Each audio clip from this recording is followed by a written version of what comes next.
Did you know that it says fear not 365 times in the Bible? Not really. It's more like 60 times. But we always hear that number. But it sounds good because the Bible does talk a lot about what it looks like to not fear. We're starting a 3-episode series talking about how do we engage in between Sundays in a world that's filled with so many different reasons to fear and take seriously the command of the Bible to not fear. Welcome to In Between Sundays. Did I ever tell you about the mouse incident when I was working security? No. Did I ever tell you about this? It was like one of the scariest moments of my life. So I don't like mice. Okay, this is Like, good to know. So it's not like if I know where it's at, it's one thing. It's like they just like pop up I and know. it's terrifying and they're disgusting and dirt. Ooh. Anyway, so early on, Melissa and I weren't married yet. We're living in Southern California, and to get myself through seminary at the time, I was working security. So it was the night shift at a steel plant. Okay. So like you're the only person there in this big steel mill. It's a creepy environment anyway. So you work the guard shack, and basically all night long you just sit in the guard shack where the semis come in Okay. or whatever. About 100 yards behind you is where all the employees, like they take their showers, get ready, all that stuff, whatever. So like 1 o'clock in the morning, it's time for me to eat. So I go into the I'm so the scared. employees' room or whatever, and there's a little office in there with a microwave. And I want you to remember, I'm the security guard. I know. I'm already getting chills thinking about what you're about to say. My job is to keep the place safe. And I'm microwaving my food, and I see a mouse run across like the office, and I immediately jump up on my chair. You know, like Tom Cruise did was it Oprah or whatever? Where he's like jumping on the. That's what I felt like. Like I'm standing up on this chair, this swivel chair, right? It's just like slowly spinning, and I'm standing there like frozen, terrified. My Are you food screaming? is done. No, I'm not screaming. Inside I am. Externally I'm not. And so there I am. I'm the security guard standing on this chair, terrified to get down and leave the room, while a semi is like sitting at the guard booth. Can't come in until I'm there to let it in. You're like, there's a mouse in here. So I can imagine what he looked like, what he thought. He's sitting in his truck. He's looking like through the window, and there's the guard standing on a chair, terrified of a mouse. And I was like, so embarrassing. How's this guy going to keep us safe? Yeah, We can't exactly. Yeah, I had no business being a security guard at steal. If you came in, I'd be like, oh, go ahead, steal whatever you want. Yeah, I'm not going to do right. anything about it. You told me the scariest thing you ever did was what? Okay. I was exaggerating, but I told you the scariest thing I've ever done is get tattoos. Multiple times. 9 times to So- be exact. You have 9? Yeah. Go through the list. Um, You have a woman up on your arm. I see I have that one. Woman Up. I have a Shet Shale, which is from. A what? Probably shouldn't say it too Yeah, fast. you say that slowly, please. This is a Christian podcast. Eshet Shale, which Okay. is Woman of Valor from Okay. Proverbs 31. I have a lion with flowers around it. Uh-huh. I They have. get better, friends. They get better. I know which one you're fishing for. I am. I have an oak tree. I Uh-huh. have 70 times 7 for forgiving 70 times 7 times. I have a Christian fish with a Bible verse in it. I have An ichthus. yes. Yeah. Yeah. I have songbirds. I have rescue in Hindi. And lastly, This is the best one. I have a dancing avocado. So, like everything else that you said was like, oh, I can see the meaning behind Jesus that. And now we have an and avocado dancing on avocado. your arm. Go ahead and show it to the camera. Yeah. There's Right dancing there. avocado. You can see My that. brother has the pitless side. It's sibling tats. You guys get together. We did get it on Cinco de Mayo. Did you? Okay. So you just decided I'm going to get an avocado on my arm. Well, okay. People who get tattoos know about flash sales. So you can go specific holidays. Tattoo parlors will have these flash sheets, Yeah. and you can choose off the flash sheet what you want to get, and they can do them really quickly. So I was visiting my brother who lives in DC for Cinco de Mayo a couple of years ago, and we were like, oh, we should get sibling tats. And we quickly went to this tattoo parlor. You had to get in line, and it just took 30 minutes, just get that sucker on Interesting. there. And Of all the choices, the best thing was the avocado. yeah, like he got his on his quad, and so he can like make it dance when he flexes Oh, his nice. quad. Nice. I don't do that. Well, you've been working out. You can, it's Yeah, on your but arm. You can make it flex. But I haven't, no, I can't. I haven't been working out that much. Okay. That's strange. Well, that's a change. We're Yeah. talking about that's a really awkward pivot. We're starting a 3 episode series on fear and Yes. the idea of God telling us to fear not in Scripture. And today we want to talk about like fearing change. Mm-hmm. What's the most terrifying change Mm. that you've had to go through in your life? It's interesting because I think change, the extreme nature of change builds on each other. But I think the change where I experienced the most anxiety was when I went to college. Okay. I grew up in Georgia, Augusta, Georgia, and lived there my entire life, 18 years. Had never known anything outside of that community. Mm-hmm. And then I moved to Chicago, where it snows and bit it's different. cold, Yeah. Mm-hmm. and I knew no one. And my support system. They're a lot nicer in Chicago, aren't they, than Georgia? Just That's funny. Yeah, I remember my first winter in Chicago. I cried. I legitimately thought I was going to die because it was so cold. I walked outside in my dorm and my nose hairs froze. And I was like, what have I done? Yeah. Where am I? Yeah, that was pretty terrifying. Interesting. Yeah. Mine was ministry, I think. Mm. I had an idea of what my life was what I wanted my life to look like. Yeah. And then God was changing everything. And it was a terrifying thing because it felt like the opposite of what I was pursuing, even though it was just a much, much better version of at my heart what I really wanted. I just didn't know it at the time. Yeah.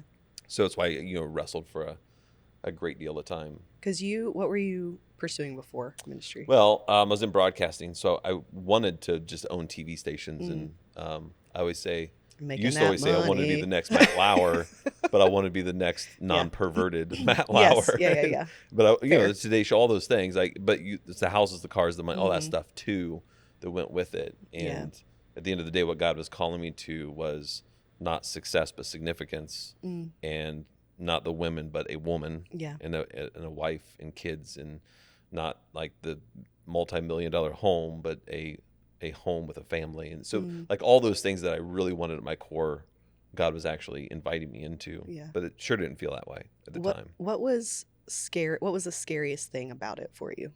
Oh man. I didn't want to do it. Like the last thing I wanted to do was be a pastor. I had a certain picture of what a pastor looked like, and it's not a bad thing. It just is. I had a picture. I didn't want to be that. I didn't want to do that for a living. I didn't want that to be my life. And so it was a terrifying thing that God was calling me to something that I thought I didn't want. At the end of the day, right now, I can't imagine doing anything else. Like I love what I do with all the stresses, anxieties, and tensions that come with it.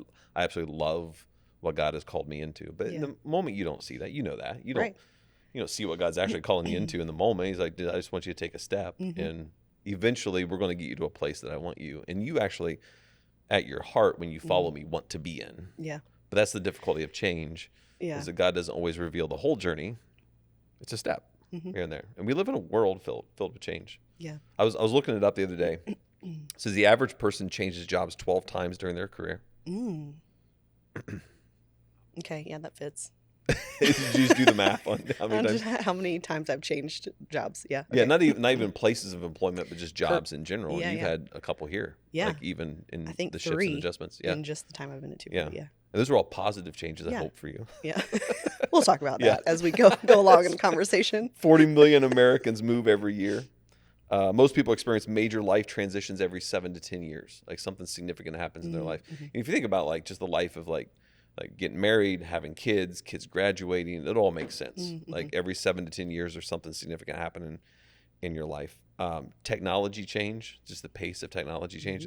This is crazy. It took 2.4 million years for our ancestors to control fire, but only 66 years to go from the first flight to landing on the moon, if you believe in landing on the moon.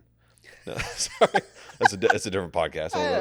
But that's a huge advancement. In 2010, we produced 2 zettabytes of data globally, and by 2020, that number was 64.2 zettabytes. Here's what's fascinating. I have no idea what the heck a zettabyte is. Tyler, can you look up a zettabyte? I didn't even know that was a word. I'm just feeling tired listening to you read off these stats. It's a lot of change. So a zettabyte. Take a nap. Let's see here. A zettabyte is a massive unit of digital information of storage equivalent to 1 sextillion bytes or 1,000 exabytes or 1 billion terabytes. Okay, terabytes is the only one I knew what that was. 1 billion terabytes. And we now make 64.2 of those in 2020. Like just the speed and the rate of change that we experience in our lives and in our world can be terrifying. Right. Which, so to speak from a pastoral side, church side, one of the reasons that as pastors, one of the things that we're constantly facing is how do we help people navigate change in the church? Because for many people, the church is that last bastion of peace and tranquility and what's the word I'm looking for? Not change, right? Steadfastness. Yeah. Good. Yeah. So when people start experiencing change there, it begins to rattle the foundation of everything. Because for many people, the church is like, no, I know what to expect. This is the church. This is the faith community. Like this isn't changing because everything else in my life is changing. And so it's a thing that we have to navigate. And I think it helps us. I don't know if you and I have ever talked about this. It helps us as pastors to understand like what people are wrestling with, because it really isn't that we changed the style of worship that much. It's not the style of worship per se. It's the lack of stability that people can feel because things are changing in a place that is the last place that has been changing. Does that make sense? Yeah, for sure. Yeah, so it can be a terrifying thing for us. When you change the color of the wall. Yeah. Don't get me started. Oh my God. Sorry, I just had to poke the bear a little bit there. So if you don't know, spent some of my ministry in smaller churches. And that is a thing. Like, oh my gosh, I can't believe you moved that. Did I ever tell you about the doily story? You have, but I want you to tell it publicly, so please. First church I ever served, dude, this was an amazing church. It was, I cannot say enough about Mount Etna United Methodist Church. It was such a beautiful faith community and was an amazing place to serve as your first church, because they gave me the opportunity to grow and fail, and they loved me through it. That's and cool. It wasn't a massive, but you That's learn unique. and grow. That's unique. It is. It absolutely is. Yeah. But there was an entryway, and on this table was this big. It's not actually called a doily when it's that big. I don't know. A table runner? How big does a doily have to be? Yeah, it's a table to not runner. Be a doily anymore. I think doily paints the picture though, like grandma's like knit thing. I can see it. Yeah, you can picture it. But it was really big, ornamental, typically made of paper or fabric, variously used for protecting surfaces and binding flowers. Like it feels very, like even the pictures that are on the screen, it's very. I'm not trying to offend it. It was very feminine. Yeah, right? yeah. And we were trying to create a space that was a little bit more gender neutral, and we wanted it to appeal to everyone. It just looked like grandma decorated the entryway. Right. So I removed it one day. Oh, Tony. The next Sunday it was back. How dare you? I know, it was awful. So I took it off, I put it in my office. Next Sunday it was back, and I was like, man, someone found that stupid doily, and they put it back. So I removed it again. Now at this point, I was just being stubborn and young and stupid. Yeah. So I hid it like back in a storage room. Oh no. Maggie was back the next weekend. Like somebody, I don't know if they had You're cameras like, in that God? place, but that doily will be in the entryway apparently. So it's probably still there today, because I just gave up the fight at that point. It's like, man, if someone is that intentional about digging that thing out, Then we're just going to leave it. it was a change they weren't willing to endure. So I want to look at Joshua chapter 1. I feel like we've gone off the rails a little We bit. do. It's okay. We're good. Joshua chapter 1. Okay. Here's what's Joshua's taking leadership over the people of Israel. Not only is he taking leadership, but he's also inheriting a military campaign. They're going to cross the Jordan. They're going to enter into this promised land. It's going to be this military campaign. And in Joshua chapter 1, we see God speaking strength and courage to Joshua. And so I just want to read a couple passages. And then we're going to dig into kind of how we navigate change, because there's a lot of change that we go through, and it's easy for us to hear the words of God, be strong and courageous. What's it actually But what look does that look like practically? Yeah, because it's one thing to hear, it's another thing to live it out when you go through all these trials. So we're going to, let's see here. I'm on the wrong passage. So chapter 1 of the book of Joshua, I'm going to start in verse 5. It says, no one will be able to stand against you all the days of your life. As I was with Moses, so I will be with you. Mm. I will never leave you nor forsake you. Be strong and courageous, because you will lead these people to inherit the land I swore to their ancestors to give them. Verse 7, be strong and courageous. Mm-hmm. Be careful to obey all the law my servant Moses gave you. Do not turn from it to the right or to the left, that you may be successful wherever you go.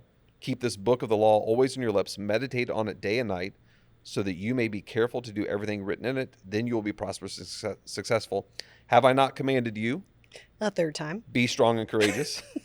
Do not be afraid.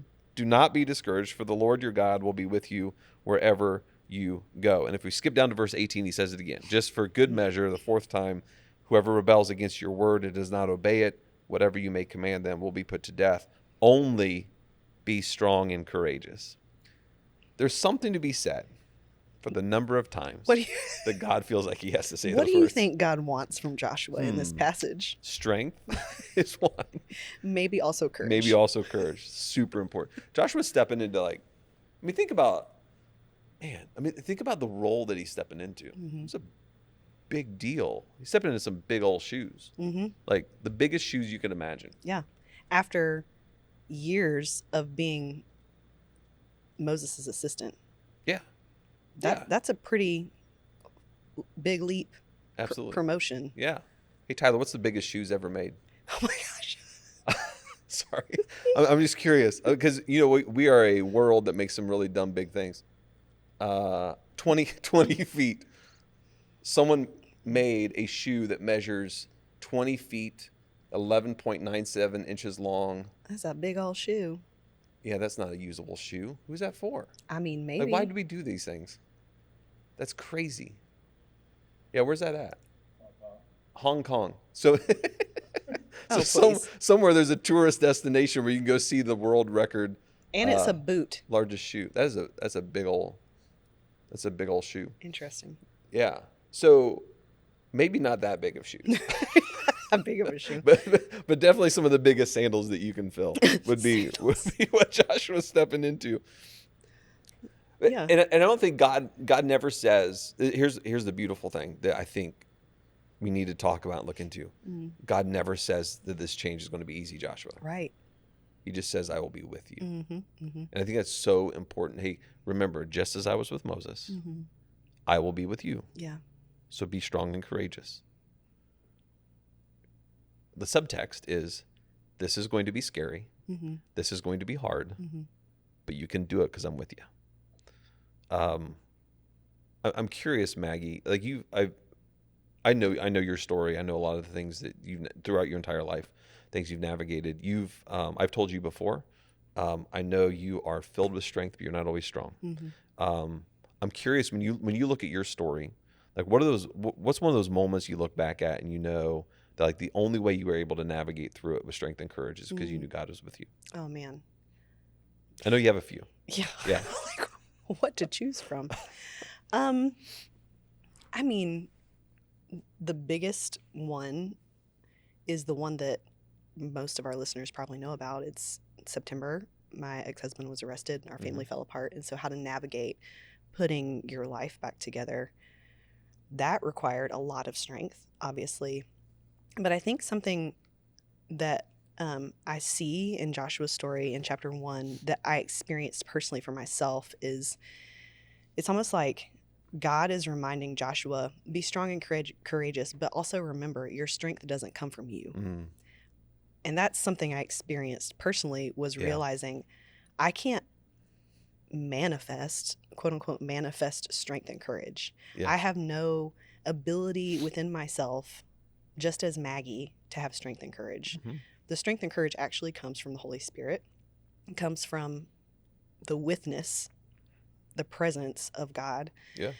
And this, I don't know, this odd reality that we don't, when it comes to the world's view of things, we don't necessarily think of it this way, but the path to strength is actually through my weakness. Mm.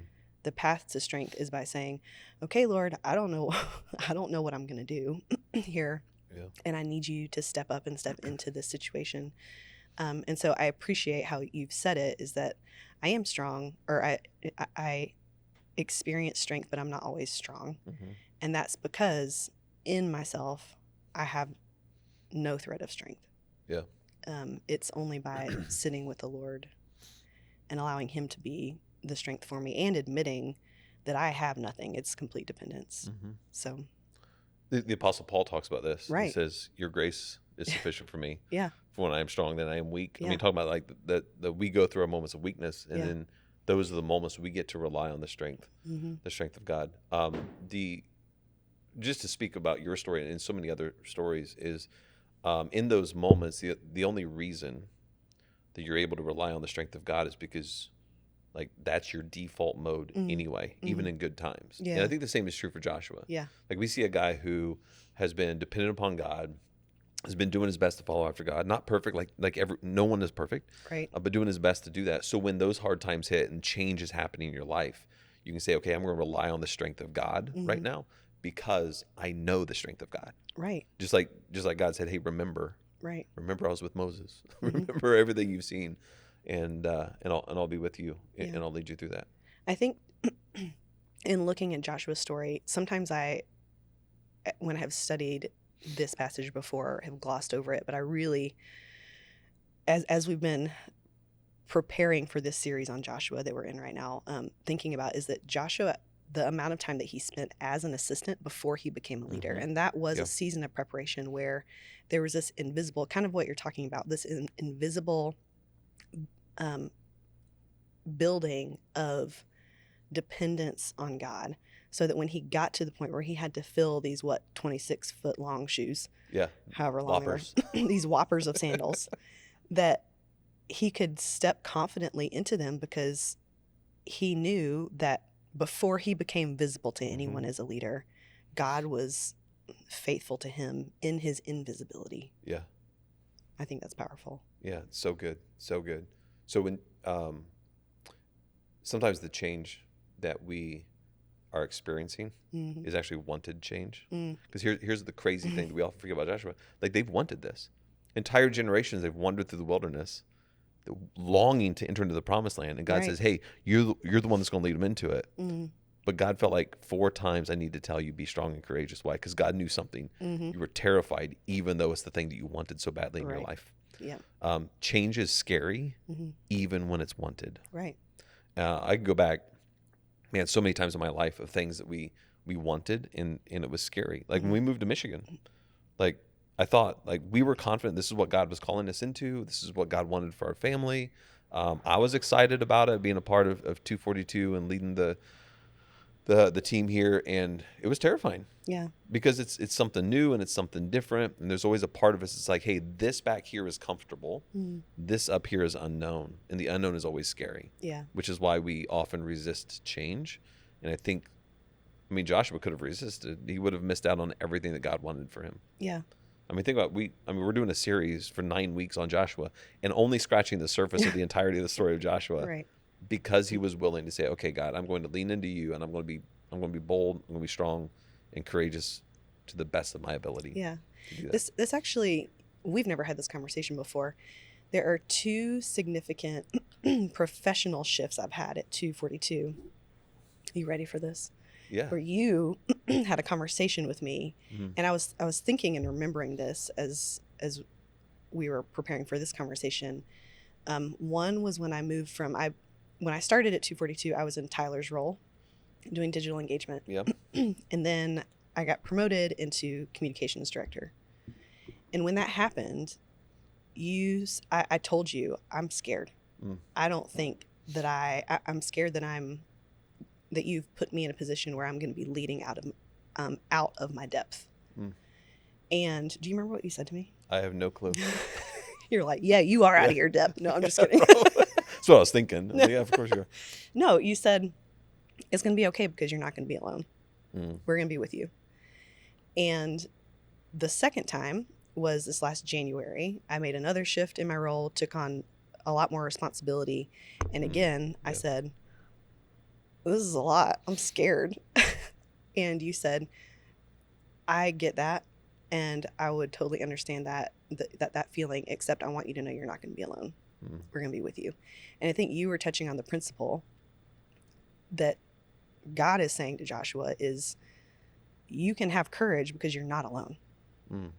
Whereas you were Yeah. talking about like the community of Right. of believers, God to Joshua was talking about himself Mm-hmm.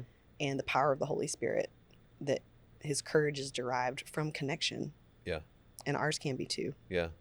And that's been a part of, we said a few episodes ago, we're not going to only dig into your story when you're ready to. Right. But one of the beautiful things during that season was the way that community surrounded you. Right. And that you were never alone. Right. And I've told you before, I've reached out, we've talked, we've had conversations. I knew you had community around you. Mm-hmm. I didn't feel like I needed to be that pastoral. Well, you have amazing pastors in your life that are leading you. And I know you'll talk to me when you need to talk to me. We had a conversation, actually wasn't that long ago, after legal stuff was over with your ex-husband. And I said, hey, here's the deal. I'm going to move forward. Mm-hmm. You tell me what you want from me, Mm-hmm. but otherwise I'm moving forward. Mm-hmm. And the only reason I was able to do that was because you had people around you, Mm-hmm. and I didn't feel like I felt like you needed to know that I'm in your corner and I'll be there for you how you need me to be there. Right. But I was so confident that you weren't alone that we're able to say, hey, we're going to move forward as a team, and we're going to continue moving forward with the mission of the church. You just tell me if I need to shift my role for you. Well, and that's the thing is, in saying that, I don't feel like you were hanging me out to dry. Mm. You were actually reinforcing connection to say, I am here. Yeah. Mm-hmm. You just got to tell me. Yeah. And luckily for you, yeah, I'm good at telling. You are. You are very good at telling. Which I think is an important key is, like, in those moments of change that are terrifying for us, we do naturally begin to feel alone. Right. We feel like no one else is going through this. This is just me, Mm-hmm. whatever. We did a message a while back on lust Mm-hmm. and talk about pornography. Look, statistically, this has been true for so many years. Statistically, the majority of the people in the room are struggling with lust and pornography. Right. It's just true. It's been true for many years, probably even more true today than it was 5 years ago. Mm-hmm. And the number of people that would talk to me afterwards, and there was always the hint of loneliness and isolation in their voice, like thinking that they're the only ones that are wrestling with this. Right. It's like, bro, I could put money on just picking random people. Right. And over 50% of the time, they're going to be wrestling with the same thing. Mm-hmm. But we think that we begin to self-isolate. We begin to think, oh, I'm all by myself. I don't have anyone. And one of the reasons is because we don't want to talk about our struggles. Mm-hmm. We don't want to put it out there. You don't have a problem with that. You have no problem. Let it all hang out. Like letting people know what's going on. Which Tony's is fine. like, put it back in. Which is Put it great. back Sometimes in. it's Stop. like, I don't have tissues in my office. You can't do this. So I actually don't have tissues in my office You now that I don't. think about it. I have them on my desk now. I've become a crier. Yeah? Oh, good for you. But it's mostly cry laughing. That's true. You guys get rambunctious in there. I used to work at my previous church. We had a large group of women on our staff, like amazing leaders and people. And again, not trying to be sexist or anything, but there were more tears that happened in your office than I would have expected or was prepared for. So like I have they found would the would opposite to be true. You found the opposite to be true. Yeah. Let's dig into that for a moment. They would supply my office with tissues because they knew I didn't have any. Yeah. So they would bring them in, and when they walked in with tissues, like, no, here we go. Tell me what? You think what do you mean by that comment? I just mean I've had a lot of men cry. Have you? Around me yeah, recently. and that's why I'm saying I'm not trying to be sexist. I'm just saying, No, I just needed to say it. Again, I'm a teller. No, dude, I cry from stage all the time. I know. That's you why do. I'm like, I'm not sexist. know. Like, I'm a crier, and I'm perfectly okay with it. Don't email me over the comment. It just was what it was. And those women. I'm saving you by talking about all the men. No, that you're cry. good. You're good. Mhm. Those women, I love them. They're amazing, and they're such awesome people. It just happened. Okay, we're gonna back out of this conversation before I do get emails, because I don't mean anything by that. Anyway, hey, fight, flight, or freeze, or fawn. Did you know fawn was one? I sure did. I learned Okay. this in therapy. Oh yeah, oh you would have. Yeah. So fight, flight, freeze, and fawn are kind of our biological natural responses. So Tyler, can you pull those up? So fight is like we actively resist change, like when change is happening. Flight would be we actively avoid it, like we run away from change. Freeze is like we just take no action at all. We just stand there and like a deer in headlights kind of thing.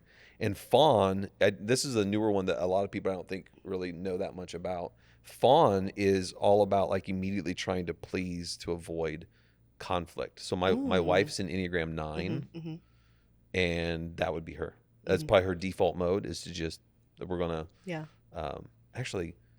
So there's a there it goes. Fawn involves trying to please or appease the threat to avoid conflict or harm. So not exactly sure what that looks like when it comes to change, but that's one of our biological responses. People usually think of the first three. It's that fourth one we don't think too much about. On Father's Day, our family went for a hike, and my daughter, my youngest, got stung by a bee 3 times. No. So we're at this point. She gets we're just like hiking along, and she's like, starts crying. I get it, absolutely. 10 years old, you get stung, yeah. And she's just standing there. The bee's like on her leg, gets her 3 times in the leg, and we in that moment, my wife is amazing at so many things. Staying calm under stressful situations is not one of them. So she's freaking out. She's like yelling, grabbing jail, trying to drag her through the woods. Melissa gets stung on the eyebrow, and it's just chaos, right? So like as a dad, I'm like, okay, not only do I have to calm down my 10-year-old, I have to calm down my wife as well. My other 2 kids are just standing there like, what in the world is going on right now? And so I drag JL off to the side, and I'm like, are you okay? We've talked about this. I like right in her face, everything's okay. Take a breath, just breathe. While I'm talking, it stings me in the arm. You're like, like, don't you're trying to suck it up. Don't flinch. Like, don't scream. Don't start crying. Fine. Everything's fine. But it's one of those moments like in that stressful moment, right? Like, what's our natural response? Because there's a natural response, and then there's okay. Once that has happened, now what do I do? Right. There's a book, Tyler, called Survivor's Club. I read this book a long time ago. I love this book. It is so cool. It's like the scientific research between, like it says, Survivor's Club, that second one, the secrets in science that could save your life. So it goes through all these different stories. Who's the author? Ben Sherwood. It's a fun read if you're interested in this. Talks about all these people that survive like crazy scenarios. And kind of the science and psychology behind it. Talks about, I can't remember where it was. Again, it's been a few years since I've read the book. There was a shooting or something that happened in Cuba or Puerto Rico or something. And like there were a couple like big guys that you would think, man, these are the fighters. And they didn't. They froze or they ran away. And it's like you can't necessarily predict what someone's going to do. It's just there's just a natural biological response to whatever. I think we've discovered that we did a training with the safety team here. Oh no. And when you go through a training scenario and you hear the guys leading the training groan because of what your response was, because as a lead pastor, sign. like their job is to, like they have certain responsibilities. Yeah. And when I approach the situation, rather than not approaching it, they're like, "Oh, great, he's a fighter." I was like, well, "I don't want to be a fighter. Like, it's just who I am. You can drag me off stage, it's fine." so I'm curious. Like, do you know what yours is? Yeah, I want you to guess though. What yours is? Yeah. I want to say fighter, but you never know. But like, you never know. Like fight would be the decision that you make. I think that's like if you had time to sit and think about like what's your conscious decision, it'd be fighter. However, are you a fawner? No. No. We'll talk off mic. I can tell. It doesn't matter. I just wanted you to guess first. No, I have a couple reasons for that, but we're not going to talk about it on mic. Yeah. So I think I used to be a fighter, and then because of recent events, I've become a freezer.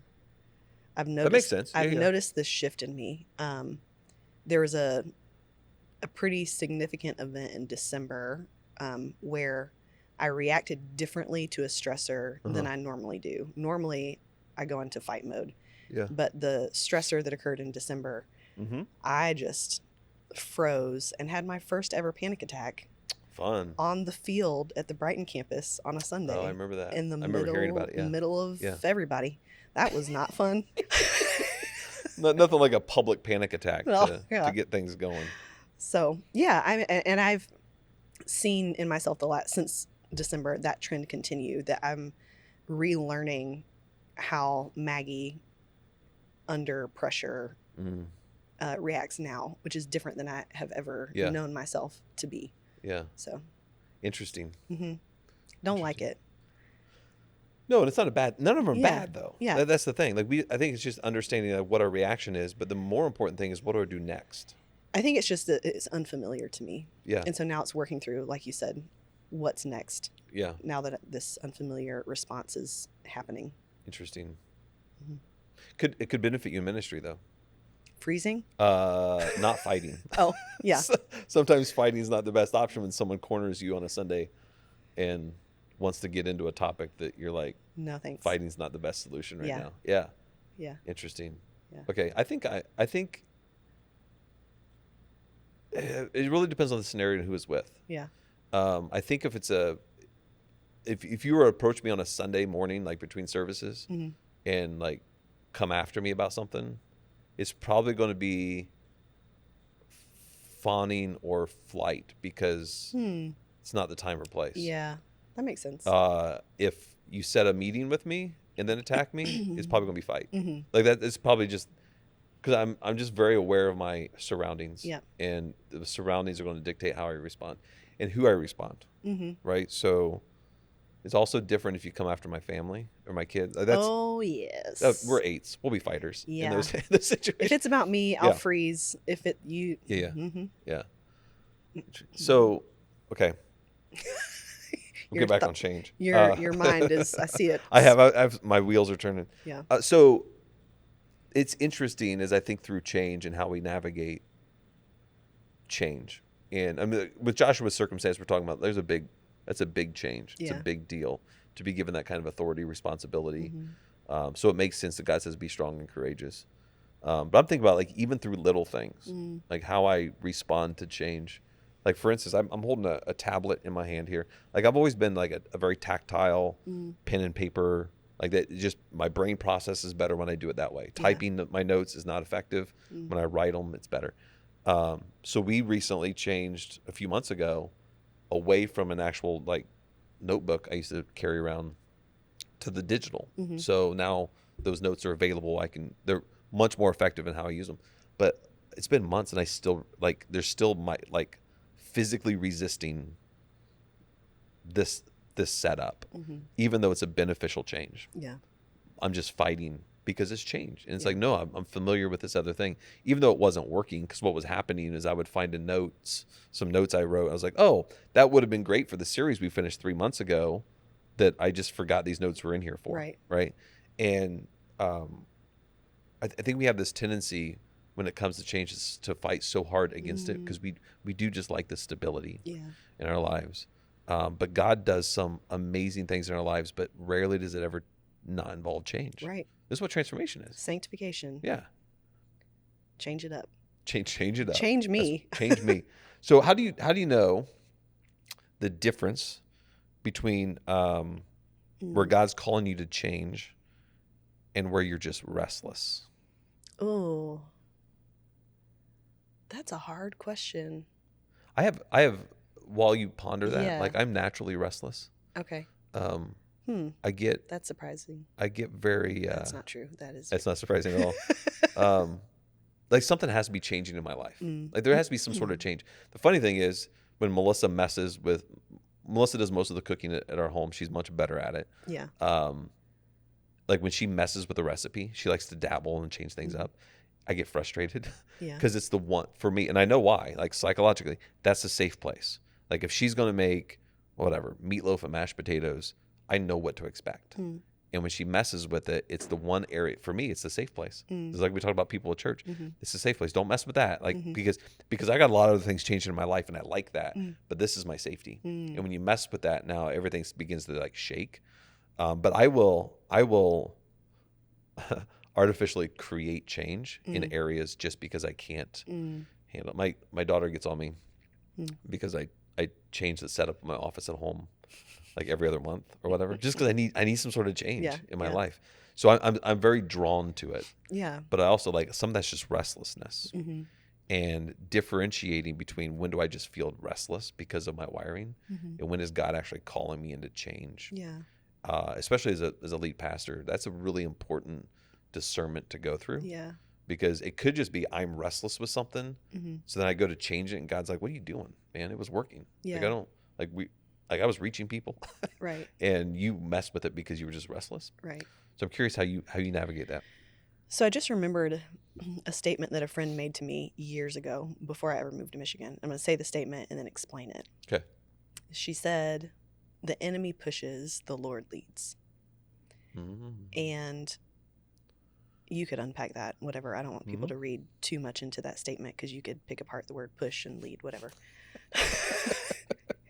I'm specifically thinking about you and I have had a lot of conversations where you have said, "I'm going to push you a little bit." Mm-hmm. And so that's a good pushing. Yeah. But what I'm thinking about in this context is, for me, I know that change is not healthy when I'm feeling frantic about it, versus change where I feel solid, steady, and sure about, even if I don't know the exact blueprint of what's going to happen, I'm sure about the next step I'm supposed to take. Mm-hmm. And I have within myself, I can feel it in my body, the difference between those two Yeah. things. And I don't know if everybody experiences it that way or can feel it that way, but I definitely do. My my kids know that when I start cleaning the house, there's a certain type of cleaning that I do that's like, So they hide in their bedrooms while you're this doing is that? something's happening here. And that's the frantic enemy pushing instead of Lord leading situation for me. Yeah. I think for me, it's a lot of like, where's the initiation of this change coming from? Mm-hmm. If I'm super excited about it, Mm. then I have to really pause and be like, okay, am I initiating change because of a restlessness? Mm-hmm. I think a lot of the change that God has called us into is a little bit uncomfortable. Mm-hmm. So there's always a little bit of like hesitancy, even if I'm like, no, we should absolutely do that. That's what should happen. Right. Kind of don't want to. To me, that's usually a good sign. Okay, God may be in this thing. If I'm like, hey, this is a change we should do, I'm super excited about it. Yeah. Take a pause for a second. Yeah. Because this could just be you being restless and you wanted to initiate it. Because we're all excited about change that we initiate. Mm-hmm. Mm-hmm. None of us like the change that's thrust upon us. Right. Right. Sometimes that's from other people. So that's part of the differentiation too. So sometimes change happens because someone else is instigating something or whatever it may be. Yeah. But I think part of one of the reasons I said it's actually good for you if fight isn't always your natural response, is that, and again, I'm not a psychologist, so I could be explaining some of these words. The freezing part, I feel like could give us a time to pause and say, okay, what do I need to do? Whereas I feel like sometimes if something comes up and I immediately go into fight mode, like I've already committed to a certain. I know pathway. how this is going to go down. Yeah, I know what's happening now, and now we have to navigate this thing. Yeah. So I feel like being able to take pause and not just search out God, Right? because we've talked about this. Joshua, God's present, search Him out, but also like get counsel from others about these changes. I bounce things off you a lot about different things. Like, hey, what do you think about this thing? Yeah. And I hope you've learned you can shoot them down. Like I trust you. That's why you're in the role you are, is because I'm a teller. You're the expert in communications for the church. That's why you have the role. Yeah. So if I'm like, hey, what about this thing? And you're like, I don't think it's a great idea. Like, I'll step back and say, okay, then if she doesn't think it's a good idea, then it may not be a good idea. Yeah.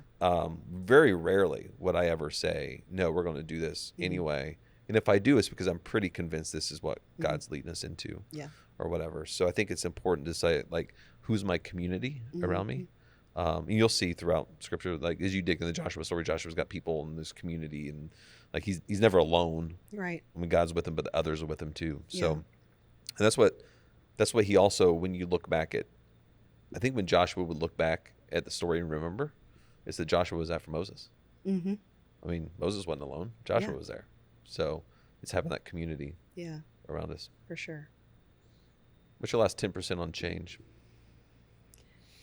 I've already said it, but I want to reiterate it for emphasis because this is kind of what you were circling back to anyway, but that courage is derived from connection, both connection with others and connection with God.